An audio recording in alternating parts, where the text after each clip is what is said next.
Good morning. I hope your morning has been going well. I'm glad to have you here. Next week, Tuesday, is Veterans Day. Woo-hoo. Veterans are cool. The college is totally closed, so we will not meet next week, Tuesday at all. The whole campus is shut down. Next week, Thursday, a week from today, we're going to have like a lab day, even though it's not our lab day. So next Thursday, 8:30, instead of me lecturing, what we'll do is we'll take the second midterm exam. Exam Prep 2 will be due. Exam Prep 2 is a series of questions, question followed by the answer, show your work how to go from the question to the answer. You'll turn in the valence bond and molecular orbital lab during this time. And then afterwards, we'll go to 2507 and do the empirical formula lab.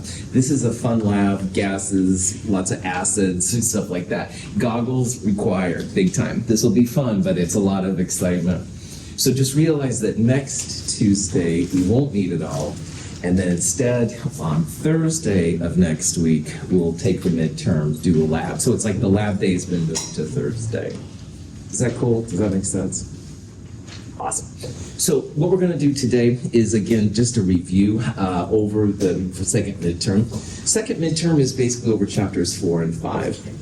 So in chapter 4, the Lewis structures was the big thing, followed by the Vesper geometry. So you know about tetrahedral, trigonal bipyramid, all that jazz. Chapter 5 then is valence bond theory, hybridization, stuff like that, as well as molecular orbital theory. And those are the things that your midterm will be over. And the format of the exam will be just like the first one. 12 multiple choice questions, 4 short answer questions. You've got about 90 minutes to complete it. Then we'll go to lab. And again, we will be this will happen next week, Thursday, a week from today. It'll be in this room, stuff like that. And the next time I see you, which will be the following Tuesday, I believe, I'll give you then back the exam with a summary sheet saying how you're doing, stuff like that. So again, no class next Tuesday, then a week from today, Thursday, we'll do the midterm and all that kind of jazz. Questions on that? All right. Now, because of Veterans Day, I realize that I'm losing a lecture day. And Thanksgiving also, we're not going to meet at all during Thanksgiving week. So I kind of need to step up here a little bit in terms of lecturing. So I'm hoping that today we can get through this midterm review. And then also I'm hoping to start Chapter 6. Chapter 6 will not be on the midterm, but I'm going to start talking about it just so I can kind of get ahead of the ball here a little bit. Cool. Any questions?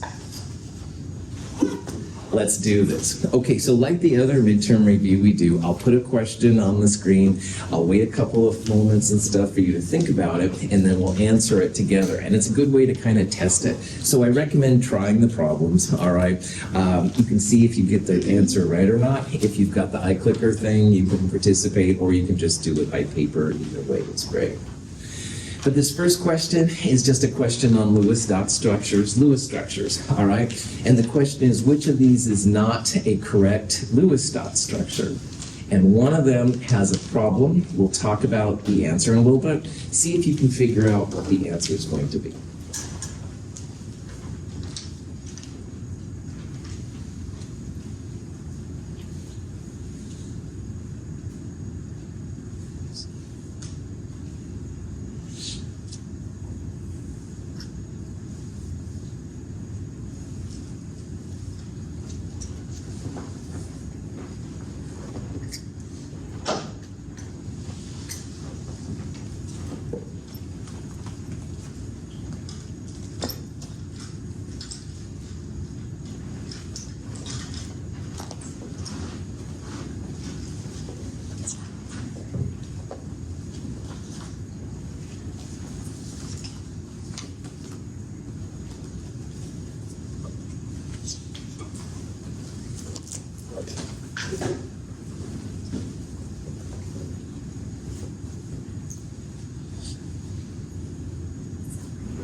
Okay, so on a question like this, the first thing I would look for is you want to make sure that all the atoms are quote unquote happy, all right?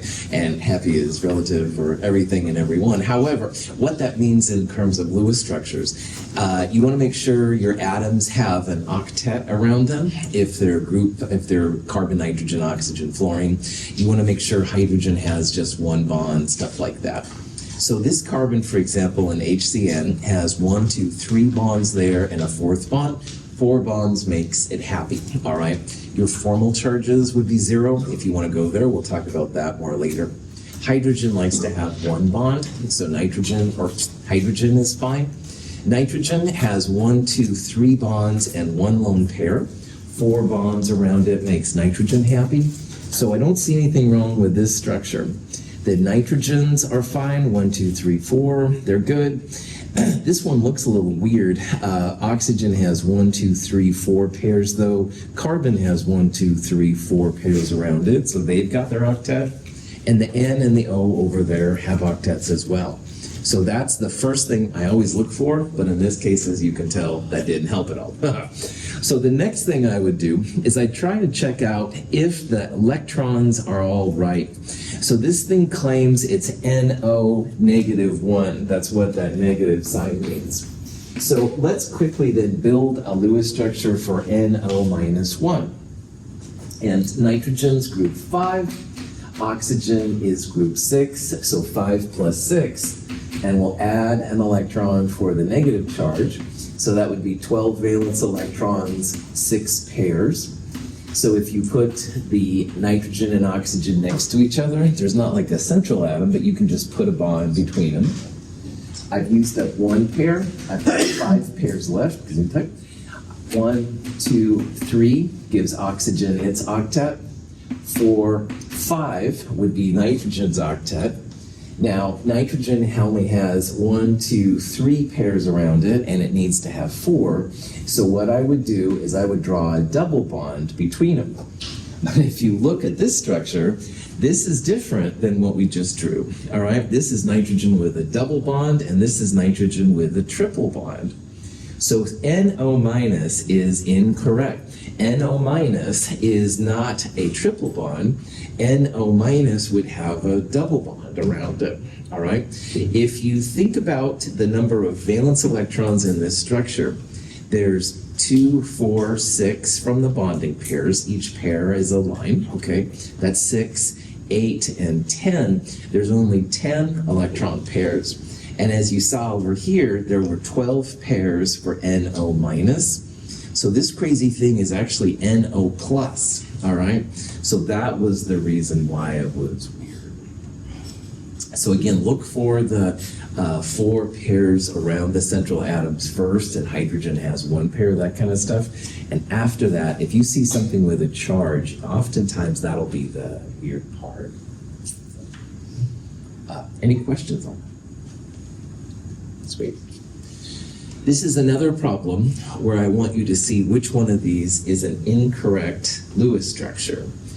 Now again, remember you want to look for the atoms which maybe are unhappy.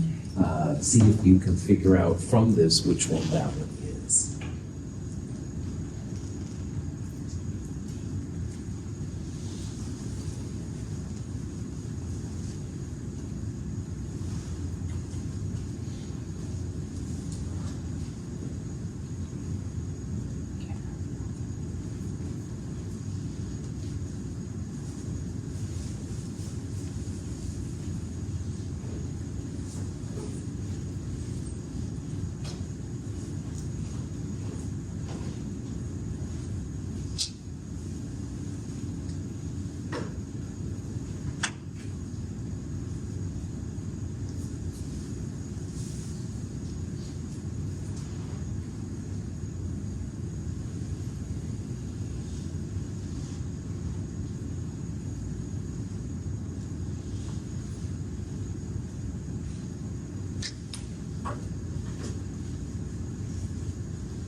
Very cool.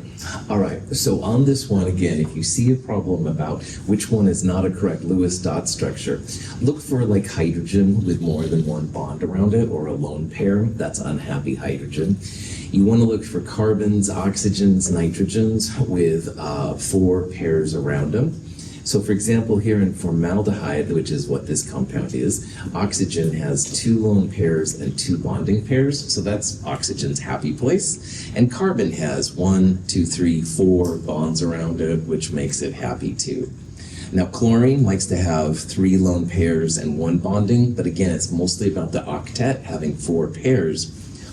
But if you look carefully at this nitrogen, all right, this nitrogen has 1, 2, 3, 4, 5 pairs around it. And one thing that you cannot do is in that second period, you cannot have more than 4 pairs. Now, if this would have been phosphorus right below it, that structure might have been okay. But the second period, which is lithium through neon, maximum of 4 pairs, all right? So definitely that nitrogen right there is not an allowed nitrogen, all right? Again, if this was phosphorus below it or arsenic, a heavier, bigger atom, then yeah, maybe that would be okay. But not nitrogen, oxygen, carbon, those kind of things. So more than 4 pairs is not allowed if you're in that second period. Questions on that? Now you can find the best form of a molecule sometimes using formal charges. And in this compound, this is called formate.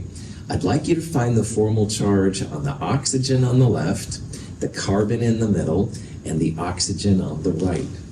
So see if you can figure out what those formal charges are. We'll talk about this here in a little.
So formal charges are a way to see what the most stable version of a molecule is. And you want to have in formal charges as many zeros as possible. So it might be tempting to think the answer A is the best because they all be 0, but all the formal charges together have to equal the charge on whatever you're looking at, if there is one.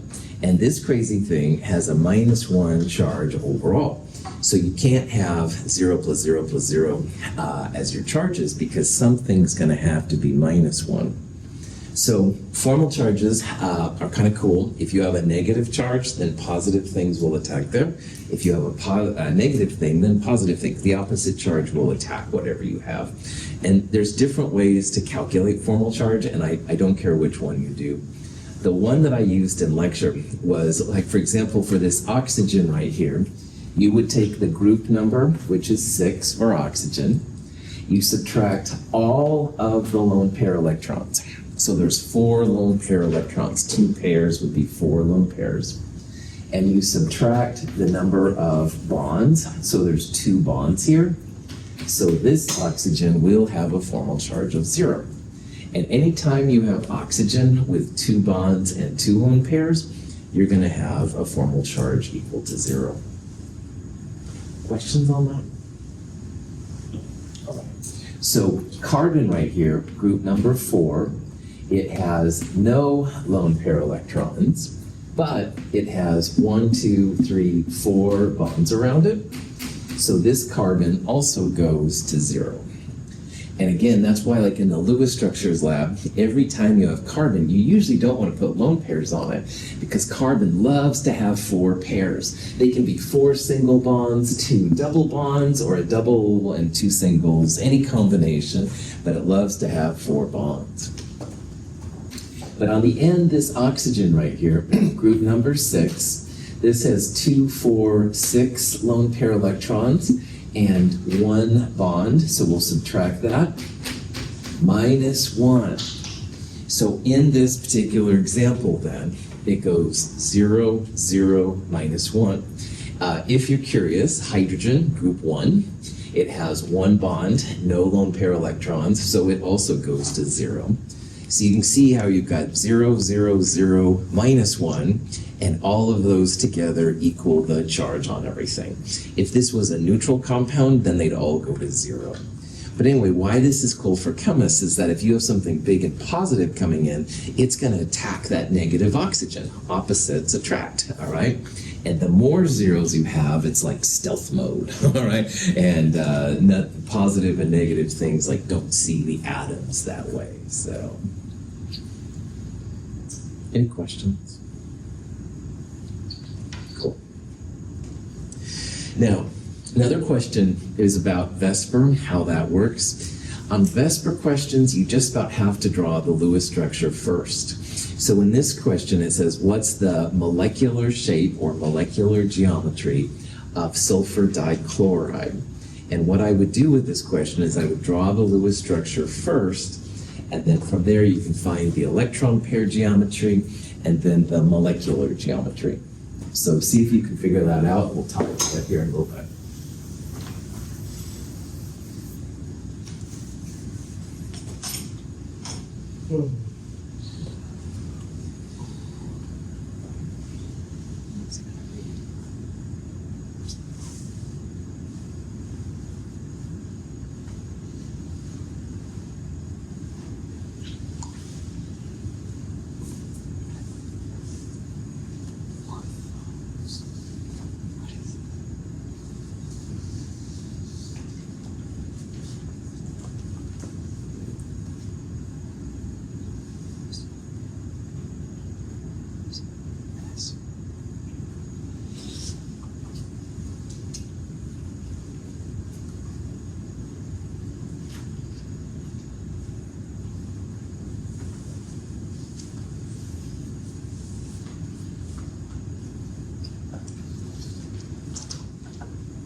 Okay, so drawing a Lewis structure, let's do it.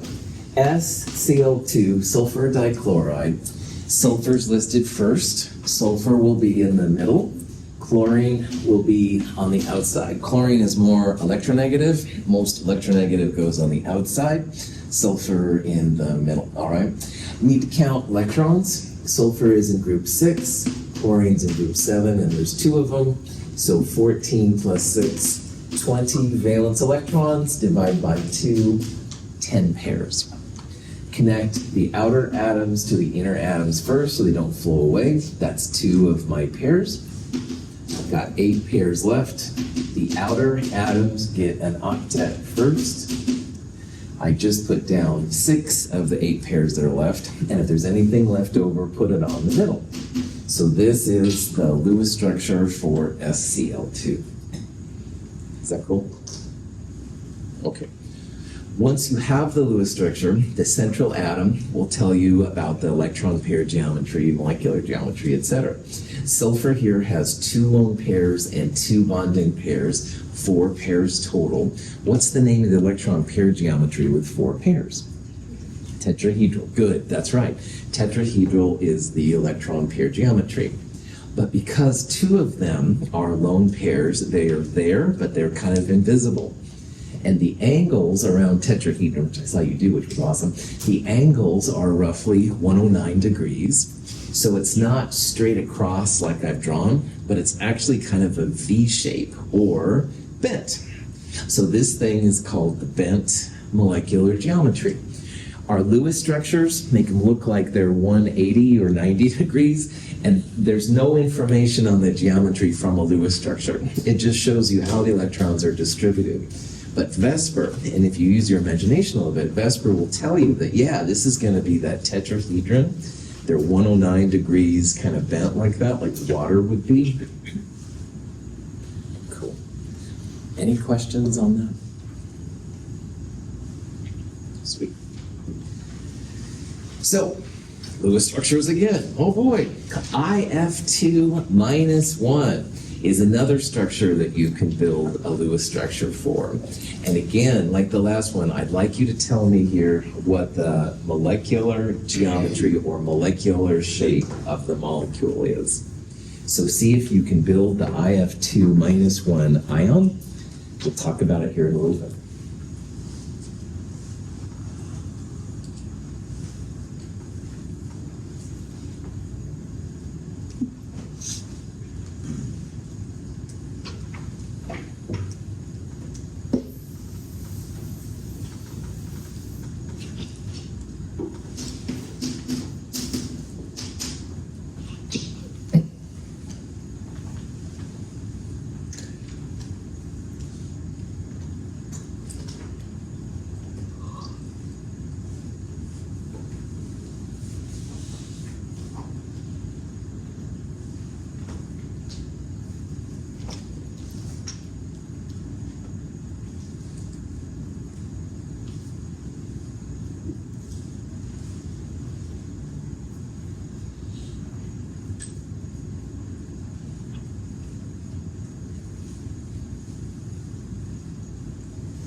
Okay, so same game as before, I have 2 minus. Usually, the first atom listed goes in the middle. Fluorine is the most electronegative of all, and fluorine is never in the middle, to the best of my knowledge.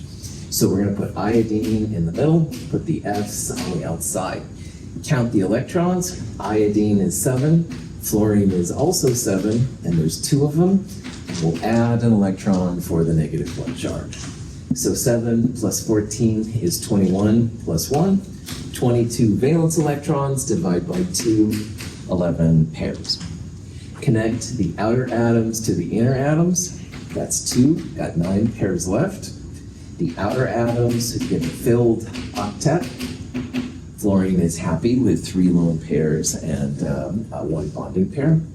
But notice here that we now have 3 pairs left. So your central iodine has not 1, not 2, but actually 3 lone pairs.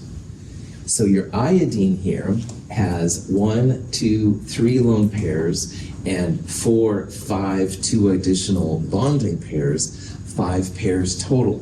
So what's the name of the electron pair geometry when you have 5 pairs? Trigonal bipyramid. Nice job. Trigonal bipyramid. All right. Now, the molecular geometry, if you know what it is with 3 lone pairs, that's cool. But if you don't know, the important thing, more than anything, is you keep the lone pairs as far apart from each other as you can. All right? So having a lone pair atom angle of 90 degrees is better than having a lone pair angle of 90 degrees. So when you think about this long enough, in the middle of the molecule is like a trigonal planar geometry. And you can put each of those lone pairs in one of those corners of the trigonal planar. And you'll put a fluorine on the top and a fluorine on the bottom. So your FIF angle ends up being 180 degrees. And this crazy thing is linear. It's actually non-polar. It's really weird. The 2 F's are opposite. They cancel. You have all lone pairs in the trigonal planar, so they all end up canceling. This is a very weird kind of a molecule. But again, you can figure this out. You can also just memorize that trigonal plane, right, by pyramid, with 3 lone pairs is going to be linear, and that's legit too. Never a dull one. Questions on any?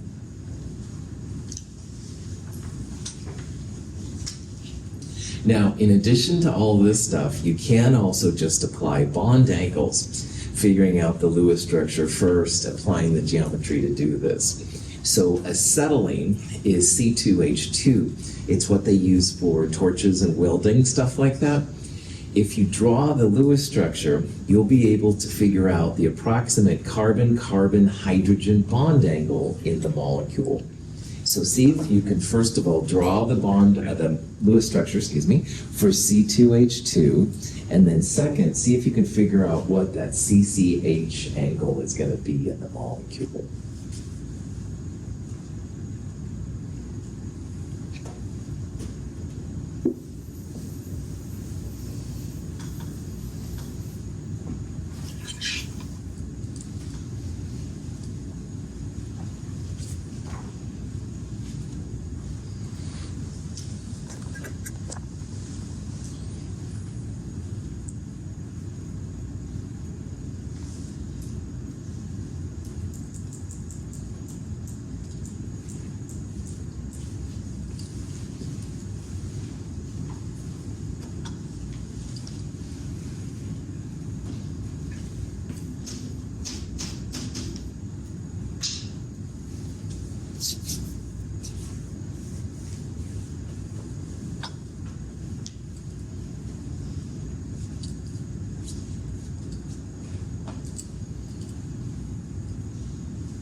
So in the previous examples, we had enough electrons that we ended up putting them on the central atom. What we're going to see here that this is a little bit different. Maybe you've seen it already, but either way, format's the same. Hydrogen never in the middle, all right? Carbon loves to be in the middle. So for all of these reasons, what I would do is I would start by having like hydrogens on the outside and carbons on the inside, something like that. And then carbon is 4 valence electrons, and there's 2 of them. Hydrogen is 1, and there's 2 of those. So 8 plus 2, 10. That would be 5 pairs of electrons. And you've got to connect the atoms together with a sigma bond. So I just put down 3 lone pairs. I've got 2 more pairs left. And since hydrogen can't handle any, we'll put them on the inside. And you can put them on just one or both, whatever you want to do. But you're going to have 2 lone pairs. And at this point, you need to look at the molecule and see if the central atoms have the octet that they need. And carbon definitely has to have 4 bonds, all right? Super, super critical. So this carbon is actually okay. It's got 1, 2, 3, 4, but this carbon has only 2. And that always creates then sharing. So what we're going to do here is we're going to take this lone pair off and first make a double bond, because now that carbon on the left has a single and 2 bonds here, so 3 bonds, so that's better. But again, 4 bonds is the name of the game, so let's erase that one too, and then make a triple bond between there, all right? So if you don't have a lot of electrons for the middle atoms, check them, make sure they've got their octet and all that jazz. And carbon, as I said, must have 4 pairs, all right? I would argue that nitrogen and oxygen needs to have 4 pairs too. Questions on that? Sweet. Now, this carbon, the geometry, a triple bond is like one big cloud, all right? So that's 1 cloud there, and this sigma bond, single bond, is a second cloud. And those clouds are going to want to be as far apart from each other as they can. So the HCC thing, this is a linear electron pair geometry. And linear means you're going to have 180 degrees for the respective angles. So the CCH or HCC, either way, 180 degrees across. This molecule is very two-dimensional, all right, which is kind of interesting. They use it for welding because there's a lot of energy in that triple bond. And as you weld with it, you can break the bond. The energy is released to make the metal stick together. Nice science. Obviously, I know nothing about welding. Anyway, questions on that except for why I can't explain welding. All right. Now, electronegativity is another important concept. Electronegativity is what's used to figure out the atoms that go on the outside versus atoms on the inside. And the atoms on the inside are supposed to be the lowest electronegativity. Atoms on the outside are higher electronegativity. Hydrogen being the one exception. Hydrogen's always on the outside, doesn't have enough protons. But anyway, you can see probably here that there's basically 4 elements, all right? Magnesium, phosphorus, nitrogen, and fluorine. And you want to put those in order of increasing electronegativity, all right? So see if you can look at these 4 sets of combinations and see which one it is. This is just a silly element thing. Woo-hoo, surprise. All right, get a day job, Michael. Anyway, see if you can figure out which one is order of increasing electronegativity. So highest on the end and least electronegative at the beginning.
Electronegativity is a periodic trend. And what that means is, if you think of this as a very cheesy periodic table, so hydrogen in the upper left, helium in the upper right, et cetera, electronegativity increases up and to the right on the periodic table as a general trend. Fluorine is the most electronegative. The noble gases are usually not used because they don't usually make compounds with things. Some of them haven't made compounds at all. So fluorine is the most electronegative, and that's why fluorine also won't be in the middle of your molecule, because the middle of the molecule is the lowest electronegativity. So on this, on these four possible values, it's going to be A, B, or C, because fluorine is at the end. All right, you don't want to put fluorine at the beginning. That's the most electronegative of all. So to figure out the order, you just want to go left, start on as far left and lower as possible, and then go up and to the right. So if you do that, magnesium's right there, number 12. If you go right, you get to phosphorus. If you go up, you get to nitrogen. And then, of course, fluorine is most on the right. So the order should be Mg is less than P, which is less than N, and F. The metals will always be lowest electronegativity. All right, they want to be positive. They don't want electrons for themselves. And fluorine will be the most electronegative. It's most into electrons of all. Any questions?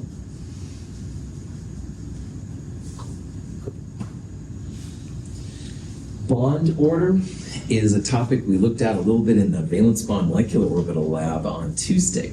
But bond order is easy to tell if you have a Lewis structure. So for this molecule, this question, I'd like you to tell me the bond order for the carbon-oxygen bond in formaldehyde, CH2O.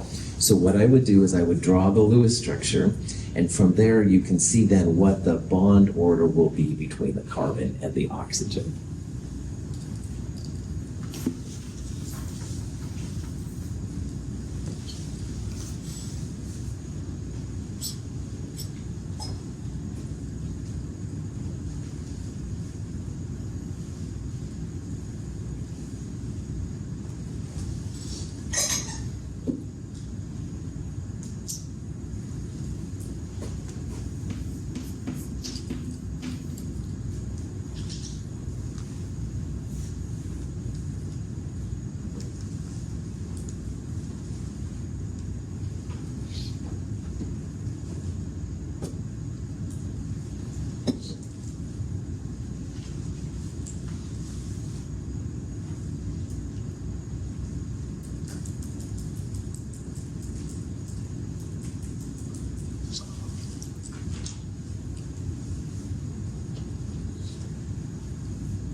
I'm hoping that drawing Lewis structures are getting like second nature to you, so that's why we keep doing this. I know it gets kind of old hat after a while, but bear with me. Okay, so CH2O, hydrogen never in the middle, oxygen probably not, carbon loves to be in the middle, so let's put the hydrogens around and the oxygens, something like that. Carbon has 4 valence electrons, hydrogen's 1, and there's 2 of them. Oxygen has 6. So 4 plus 2 is 6, plus 6, 12 valence electrons, 6 pairs. Put a connection between the outer atoms and the inner atoms. That's 3 of the 6 pairs. And with the remaining 3 pairs, the outer atoms get an octet first, and if there's any left over, put them on the inside. So all 3 pairs will go on the oxygen like that. We're now out of electrons. Carbon, if you look at it, has only 3 bonds. Carbon must have 4. So what we're going to do is we'll take one of those lone pairs off and make a double bond.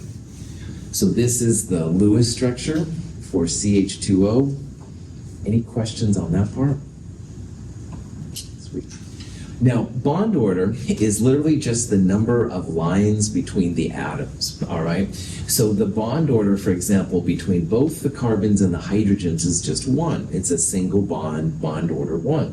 But as you can tell in this molecule, between the oxygen and carbon, there's 2 lines, bond order 2. So if you see a bond order, a double bond, that means bond order 2. That acetylene we looked at a little bit ago was a triple bond, that would be bond order 3. These would both be bond orders 1. Questions on that? In addition to looking at these kind of molecules, there's a little tiny bit of a twist when you have a resonating molecule. So this particular molecule right here is the formate ion. When you draw the structure for formate, there's going to be a resonance form involved. So see if you can figure out what the bond order will be, again between carbon and oxygen, but in formate. So draw the Lewis structure first, and then we'll talk about what the bond order is in a little bit.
Okay, hydrogen is listed first, but this hydrogen is not going to be the central part.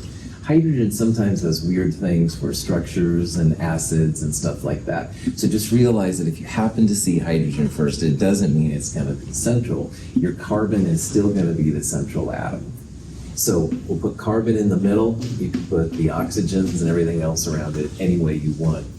Hydrogen has 1 valence electron, carbon has 4, oxygen has 6, and there's 2 of them, and we're going to add an electron for the -1 charge. So 1 plus 4, 5, plus 12, 17, plus 1, 18 valence electrons, 9 pairs. So like before, you know how this goes. Connect the outer atoms to the inner atoms. I just put down 3 pairs. Got 6 pairs left. We'll give the outer atoms, not hydrogen, an octet.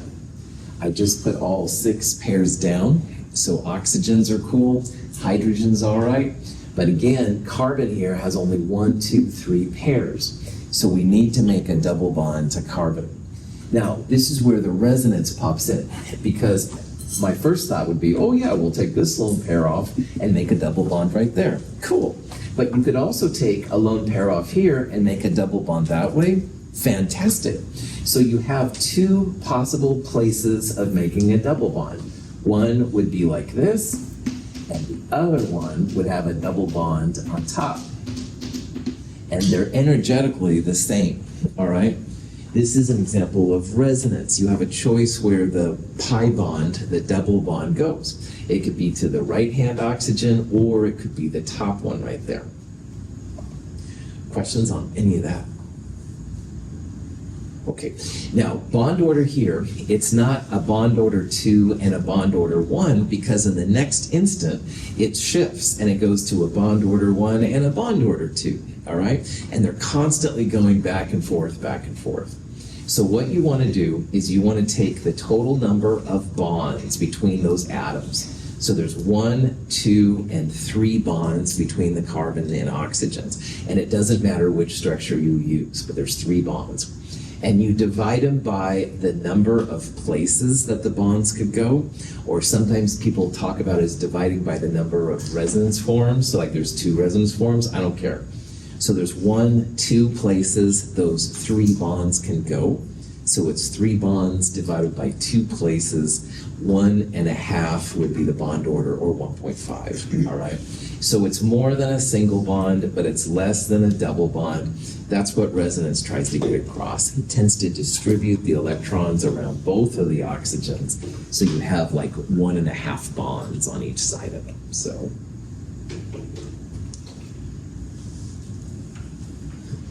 one time I was at a picnic and I was bit by this ant.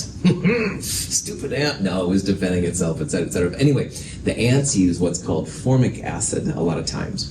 And this is formate. So once the acid did its business on my hand, and anyway, the H plus of the acid fell off and this formate part was left over. And again, I'm not really mad at the ant, but oh boy, did that wake me up, shall we say politely. So, Prof had back on. I think it fell off there for a while. Question? Cool. Electronegativity is used to tell like what the central atom is, stuff like that. But it can also be used to tell which bond is most polar, which one is pulling electrons more than the other one. So notice here that the first 4, which are the only relevant answers here, the first 4 all have boron connected to them, all right? And the C, F, N, and O is that. See if you can tell which one is the least polar. Not the most polar, but the least polar. Remember, fluorine is the most electronegative. See if you can tell that which one of those would have the smallest separation in electronegativities.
Okay, so electronegativity on the periodic table increases up and to the right. Fluorine is the most electronegative of all right?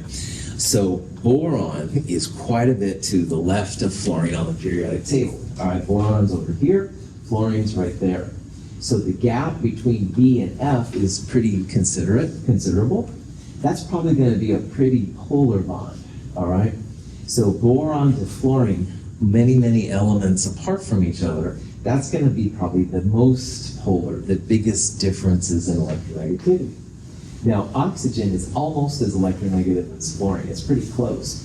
So boron-oxygen will probably also be pretty polar. Boron-nitrogen is getting better. Those are closer to each other, so that would be less polar. But boron and carbon are literally right next to each other. So if this trend gets bigger up and to the right, the two atoms which are closest to each other will probably have the smallest difference in electronegativity. So with all of these, you would predict then that the boron-carbon bond would be the least polar. If they're right next to each other on the periodic table, they should have roughly comparable electronegativities. And even jumping from carbon to nitrogen, there's a pretty good electronegativity jump. So that'll make the separation of electronegativities greater, which will make the bond more polar. Even more polar, this would be the most polar of all. So, and AC/DC is just a band I like. That's the only reason why it's on there. So, questions besides AC/DC and why I like it? Okay. Now you can have polar bonds. You can also have molecules which are polar and nonpolar. So of those 5 pieces listed up there, which molecule is polar? All right. The ultimate way to do this would be to draw a Lewis structure. But on this one, if you look at those molecules up there, there's one of them which should scream out that it's not going to have the same pull. Like the atoms and the molecule are not pulling the same. See if you can figure out which one of those that would be.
Okay, so notice that it says molecules, and I have neon there.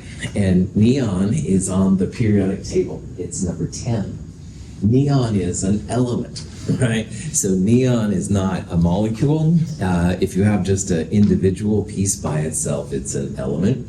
But regardless, the elements by themselves are certainly not polar. There's no separation at all. To be polar, you have to have 2 atoms where one is pulling electrons towards it more than the other one, all right? So neon is certainly not going to be the answer. Nitrogen, N2, you've got 2 Ns. So you have 2 Ns, they each have a pull, but because they're both the same, it's going to be the same pull. That one's going to be nonpolar. So the ones that are left will be A, B, and D. And again, what you can do, the ultimate way, is to draw Lewis structures. Now, when you do this, I'm sure you're tired of me watching me draw Lewis structures.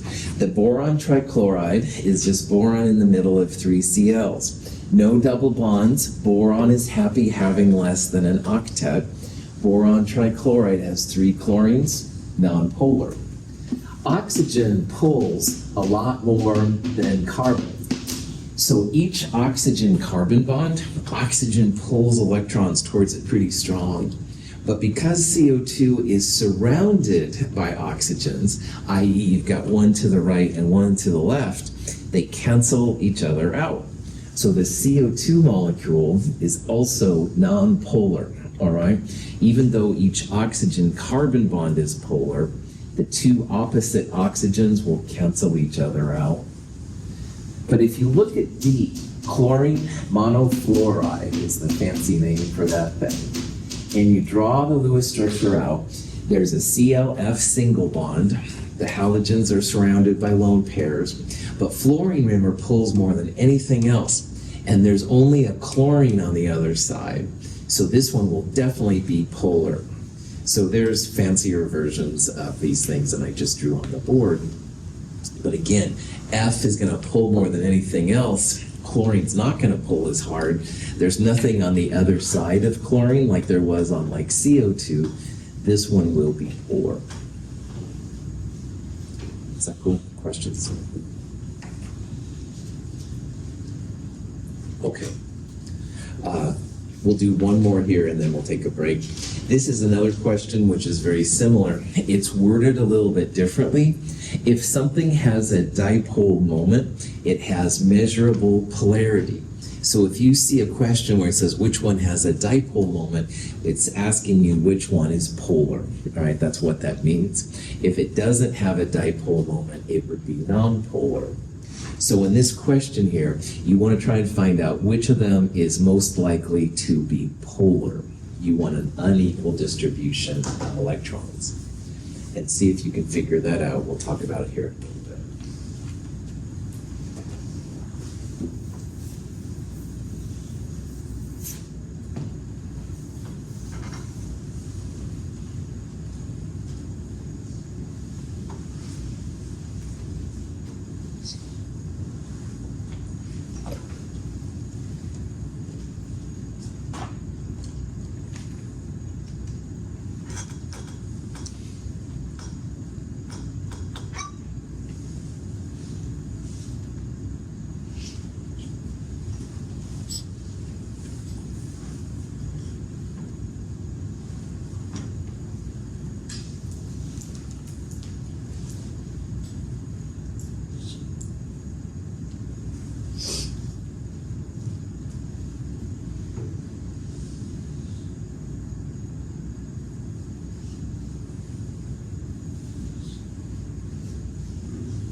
All right. Radon, the last answer, that's an element. Once again, it's one of the noble gases, and the elements are always going to be nonpolar. So radon is off the list. It's not a molecule, and it's also nonpolar. CH4 is a carbon in the middle of 4 hydrogens. And CH4 has carbon surrounded by the same kind of thing. CH4 is going to be nonpolar, so it would not have a dipole moment. All right, remember, we're looking for something which is polar. Polar things will have a dipole moment. Sulfur hexafluoride is the next one. When you draw the Lewis structure, I'm keeping the lone pairs off, it's sulfur surrounded by fluorine. And again, everything around the sulfur is the same, so that's going to be a nonpolar molecule. It also won't have a dipole moment. Question so far? Okay. Now, the next one is a little bit weird. It's BeF2. So boron is, thanks for playing, beryllium is in group 2. It has 2 valence electrons. Fluorine is 7, and there's 2 of them. So 14 plus 2, 16 valence electrons, 8 pairs. So beryllium goes in the middle. Fluorine never goes in the middle. 2 of my 8, 3, 4, 5, 6, 7, 8. Beryllium is like boron, gallium, and aluminum. It's one of the ones that can have under an octet. So beryllium is actually totally happy with just 2 single bonds like that. No problem. But for this problem, the important part, those fluorines pulling opposite, equal but opposite, also nonpolar. So by default, that kind of leaves the last one as the answer. When you draw out nitrogen trifluoride, the nitrogen has a lone pair and the fluorines are around the outside. So that nitrogen with the lone pair, that breaks the symmetry of the molecule. The lone pair pulls differently than everything else, so that one would have a measurable dipole moment. It's polar, okay? The other ones would not have a measurable dipole moment. Oh boy. Any questions on that? Okay. It's now about 9:35, about 9:40 or so, we'll start up again.